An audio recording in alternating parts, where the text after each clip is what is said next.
ఈరోజు లేటెస్ట్గా కౌంటర్ ఇది.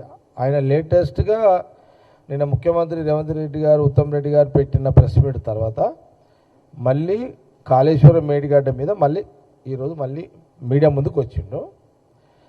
నంబర్ 1 సరే, మేము కాంగ్రెస్ పార్టీ ముఖ్యమంత్రిగా మా రేవంత్ రెడ్డి గారు, మా క్యాబినెట్ మినిస్టర్ ఉత్తమ్ రెడ్డి గారు, కాంగ్రెస్ పార్టీ సరే, మేము అన్నిటికీ ప్రజలకు ఏం చేయడానికైనా సిద్ధంగా ఉంటాము. మేము ప్రజలకు మేలు జరగడానికి అన్ని రకాలుగా సిద్ధంగా ఉంటాం అనేది నేను ముఖ్యమంత్రి రేవంత్ రెడ్డి గారి యొక్క అభిప్రాయం. యాక్చువల్గా ఆ కోణంలోనే బహుశా మేము ప్రజల కోసం మేము ఏదంటే చేయడానికి సిద్ధంగా ఉన్నాము, మీరు ప్రజల కోసం మీరు మరి రెడీ ఉన్నారా ఏమైనా చేయడానికి అని అంటే, బహుశా ఈయన హరీష్ రావు గారు మేము రక్తమైనా చిందిస్తాము అని ఆయన ఈరోజు అన్నమాట.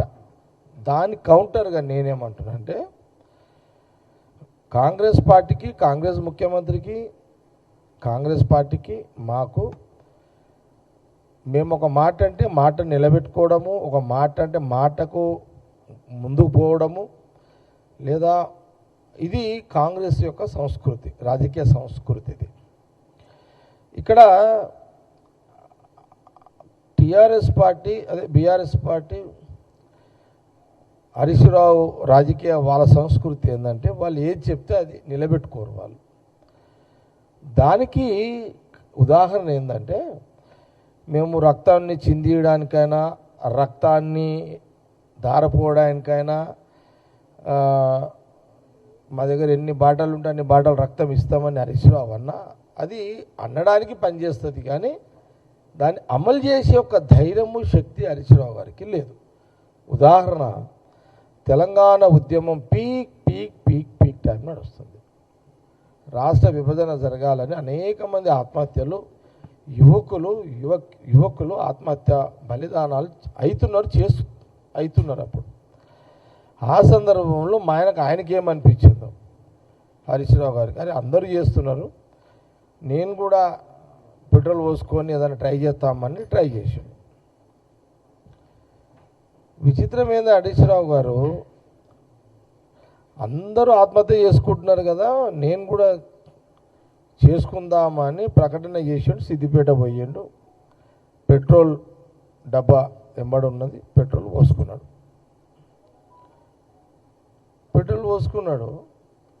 పుల్లెడవి ఎక్కడని అడుగుతుండే అందరు. పెట్రోల్ బంక్ నుంచి పెట్రోల్ తెప్పించుకున్న హరీష్ రావు గారు పుల్లెడవి తెచ్చుకోవాలనే ఒక ఆలోచన ఉండదా అంటే, ఆయనకు తెలుసు కదా, పెట్రోల్ పోసుకుంటే ఏం కాదు, కానీ డబ్బా తెచ్చుకుంటే అది అగ్గిపెట్ట తెచ్చుకుంటే కాలబెట్టుకోవాలి, చచ్చిపోతుందని తెలుసు కదా. ఇది తెలంగాణ ప్రజలు, తెలంగాణ యువకులు కూడా కొంత ఆలోచన చేయండి జరా, మీడియా కూడా ఆలోచన చేయండి దీని మీద. ఓకే, కాబట్టి ఎట్లయితే పెట్రోల్ తెప్పించుకున్నాడు, పుల్లెల డబ్బి మర్చిపోయాడు, అట్లనే ఇవన్నీ డైలాగ్స్ హరీష్ రావు గారు రోజు అతను యాజ్ మాజీ ఇరిగేషన్ మంత్రిగా ముఖ్యమంత్రి రేవంత్ రెడ్డి గారు తెలంగాణ రైతుల ప్రజల కోసం వాళ్ళు చేసిన తప్పులను ఎండగట్టే క్రమంలో ఉత్తమ్ రెడ్డి గారు వీళ్ళిద్దరు రోజు అధికారికంగా ప్రజలకు చెప్పే ప్రయత్నం చేస్తున్న క్రమంలో దాన్ని డైవర్షన్ చేసుకోవడానికి, అందులో నుంచి తప్పించుకోవడానికి హరీష్ రావు గారు ఈ కొత్త డెలివరీ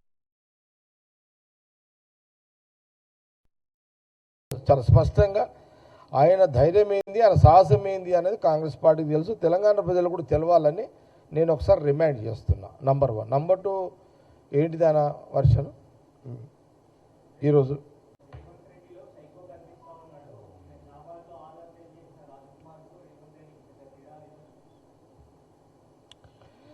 ఇప్పుడు నింద వేయాలంటే మస్తు వేయొచ్చు. ఇప్పుడు మీకు నచ్చిన వాళ్ళంతా సైకోళ్ళు అంటే ఎట్లయితుంది?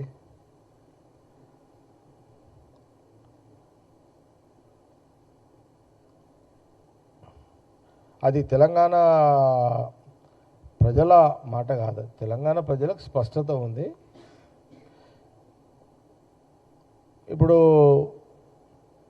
హరీష్ రావు గారు